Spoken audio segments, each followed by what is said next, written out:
Premesso che il corteo in auto la vedo veramente come una provocazione e questo mi sembra pacifico, anche se quando mi vengono a dire che fanno un giro turistico per Padova è una provocazione e come tale dobbiamo valutarla. È chiaro che noi non possiamo impedire a nessuno di venire a Padova a girare in macchina nelle zone che sono consentite, però questo va nella direzione che stavo dicendo prima. C'è una volontà di infastidire e ormai il livello di fastidio è alto, è molto alto, non c'è niente da fare. Risponde così l'assessore alla sicurezza del comune di Padova, Diego Bonavina, alla provocazione lanciata ieri sera dal leader del movimento No Green Pass Veneto, Cristiano Fazzini.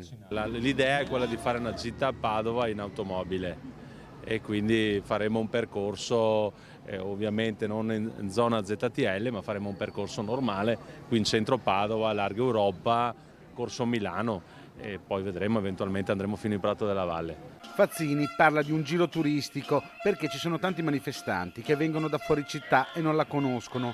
Lo fa prima di quello che dovrebbe essere, a tutti gli effetti, l'ultimo corteo autorizzato per le vie del centro storico di Padova.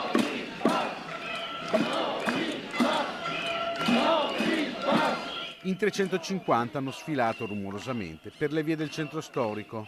Gli slogan, quelli di sempre, quelli che dopo le manifestazioni di Trieste sono diventati il loro marchio di fabbrica.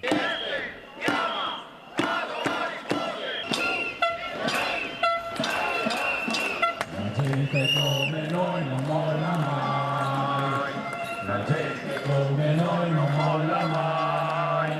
Fazzini si lamentava dei toni usati da parte della giunta comunale. In riferimento alle dichiarazioni dei giorni scorsi dell'assessore Bonavina è chiaro come la sua risposta. Vogliono che il comune abbia rispetto, ma il rispetto deve essere reciproco, il comune ha sempre avuto rispetto, 21 manifestazioni consecutive, non sono una, non c'è nessuna città d'Italia che ha avuto 21 manifestazioni consecutive.